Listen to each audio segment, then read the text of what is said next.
इच्छाधारी नागिन की जादुई कहानी। एक गांव में शंकर भगवान का मंदिर था। वह कई साल पुराना था। जब कभी भी गांव में कोई परेशानी आती थी तो उस मंदिर से एक रोशनी चारों तरफ से फैल जाती थी। रोशनी इतनी तेज थी कि कोई भी उस रोशनी के सामने टिक नहीं पाता था। एक दिन वहाँ पर एक मुसाफिर आया। उसका नाम अमर बहादुर था। अमर बहादुर ने किसी आदमी से कहा, अरे भैया सुनो, मुझे विजयनगर के लिए जाना है, लेकिन रात बहुत हो गई है, तो क्या मैं यहाँ पर रुक सकता हूँ? आदमी ने कहा, आप जाकर एक बार सरपंच से पूछ लीजिए, उन्हीं आपको यहाँ रुकने की आज्ञा दे सकते हैं। अमर बहादुर ने कहा, अच्छा ठीक है। अमर बहादुर ने वहाँ से सरपंच के पास चला गया और सरपंच से कहा, मुझे कल तक सुबह यहाँ रुकना है, मुझे विजयनगर के लिए जाना है। रात बहुत हो गई है तो मैं इस समय नहीं जा सकता हूँ।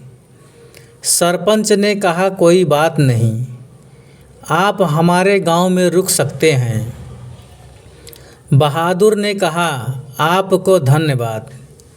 सरपंच ने बहादुर को अपने ही घर में रोक लिया और बहादुर का बहुत आदर सम्मान किया। लेकिन रात में बहादुर सोता नहीं था, मंदिर की तरफ जा रहा था और सरपंच ने अमर बहादुर को मंदिर की तरफ जाते हुए देख लिया तो सरपंच भी अमर बहादुर के पीछे जा रहा था। सरपंच ने कहा, क्या बात है बहादुर, आप इतनी रात को मंदिर के पास क्यों घूम रहे हो? अमर बहादुर ने कहा, मुझे मंदिर से कुछ आवाज़ और रोशनी दिखाई दी, इसलिए मैं यहाँ आया हूँ। सरपंच ने कहा कि यह हमारे गांव का सबसे पुराना मंदिर है। जब भी गांव में कोई मुसीबत आती है तो यह मंदिर हमारी रक्षा करता है। अमर बहादुर ने कहा, मुझे लगता है कि यहाँ कोई नागिन है। सरपंच ने कहा, आपको कैसे पता? अमर बहादुर ने कहा, मुझे ऐसा लगता है। सरपंच ने कहा, कौन हो तुम?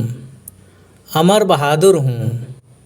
सरपंच ने कहा, तुम कोई और हो, तभी तो तुमको ये पता चला है कि यहाँ पर कोई नागिन है।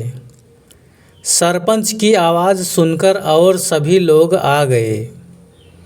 लोगों ने कहा, क्या हुआ सरपंच जी? सरपंच ने कहा, अमर बहादुर को हमने मेहमान समझकर अपने घर में और गांव में रखा है, लेकिन ये कोई साधारण इंसान नहीं है। इसे पता है कि यहाँ पर नागिन है।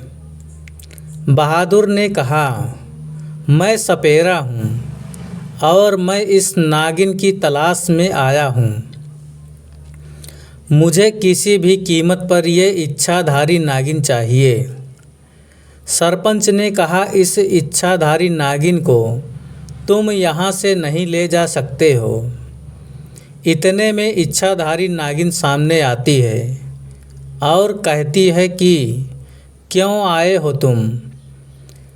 यहाँ अमर बहादुर ने कहा, मैं तुमको लेने के लिए आया हूँ, चलो मेरे साथ। इच्छाधारी नागिन ने कहा, मैं तुम्हारे साथ नहीं जा सकती हूँ और सालों से मैं यहाँ पर रह रही हूँ और मैं यहाँ से नहीं जा सकती हूँ। बहादुर ने कहा, अगर तुम मेरे साथ नहीं चलोगी तो मैं ये पूरा गांव बर्बाद कर दूंगा। इतना कहते ही तेज हवा चलने लगी। सभी लोगों के घर टूटने लगे। तब इच्छाधारी नागिन ने कहा, मत करो ऐसा तुम। अमर बहादुर ने कहा, मैं ऐसा नहीं करना चाहता था, लेकिन तुम मेरी बात नहीं सुन रही हो। इच्छाधारी नागिन ने कहा, मैं यहाँ से नहीं जा सकती हूँ। अगर मैं यहाँ से चली जाऊँगी तो मेरी मृत्यु हो जाएगी। अमर बहादुर ने कहा, अगर तुम मेरे साथ नहीं चलोगी तो तुम्हारे बचपन का गांव बर्बाद हो जाएगा और उस पर संकट आ जाएगा। इच्छाधारी नागिन ने कहा, कैसा संकट? बहादुर ने कहा, वहाँ पर एक आदमी ने अपना डेरा डाल लिया है और वह लोगों को बहुत परेशान करता है। अगर तुम नहीं चलोगी तो वह सबको मार डालेगा। सिर्फ तुम ही उससे लड़ सकती हो। वह शक्ति मेरे पास भी नहीं है जो तुम्हारे पास है। तब सरपंच ने कहा, इच्छाधारी नागिन, तुम यहीं से कुछ ऐसा करो कि उस आदमी को सबक मिले। इच्छाधारी नागिन मंदिर में जाती है और वहाँ से 4 पत्थर उठाती है और उस पर अपने जादू को डालती है और उसे बहादुर को देती है और कहती है कि इस पत्थर को आदमी के उस कमंडल के पास रख देना जिससे वह लोगों को शराब पिलाता है। अगर उस आदमी के इरादे गलत होंगे तो उसकी सभी शक्तियाँ चली जाएगी। बहादुर वह पत्थर लेकर चला जाता है और जैसे इच्छाधारी नागिन ने बोला था वैसे ही करता है। बहादुर ने कहा, तुम लोगों को शराब पिलाना बंद करो, इससे गांव के लोगों की मौत हो रही है। उस आदमी ने कहा, तुम कौन होते हो मेरे बीच में बोलने वाले? मैं ऐसा ही करता रहूँगा। ऐसा बोलते ही उस आदमी ने कहा, ये मुझे क्या हो रहा है?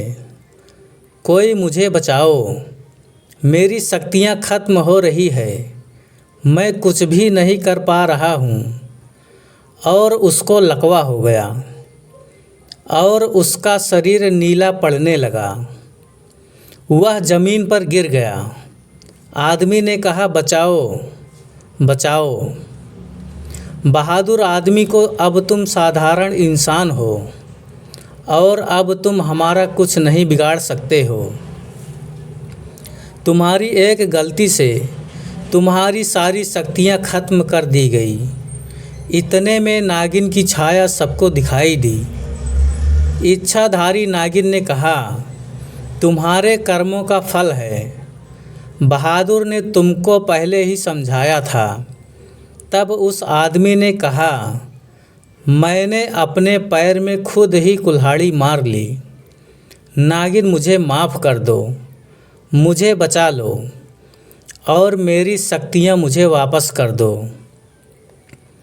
तब नागिन ने कहा, मैं तुम्हारी जान बचा सकती हूँ, लेकिन तुम्हारी शक्तियाँ तुमको वापस नहीं दे सकती हूँ। जो होना था हो गया। अब तुम फिर से तपस्या करो और फिर तुम्हें तुम्हारी शक्तियाँ वापस मिलेगी। उस आदमी को ऐसा सुनकर अपनी गलती का एहसास हो गया। तब वह सबसे माफ़ी मांगता है और इच्छाधारी नागिन से भी माफ़ी मांगता है। ऐसे इच्छाधारी नागिन 2 गांव की रक्षा करती है। और तब उस आदमी ने तपस्या करने लगा। दोस्तों, कभी किसी के साथ बुरा नहीं करना चाहिए। अगर आप किसी का बुरा कर सकते हैं तो आपको बुरा परिणाम मिलेगा, जैसे उस आदमी का हुआ था। Thanks for watching video. धन्यवाद।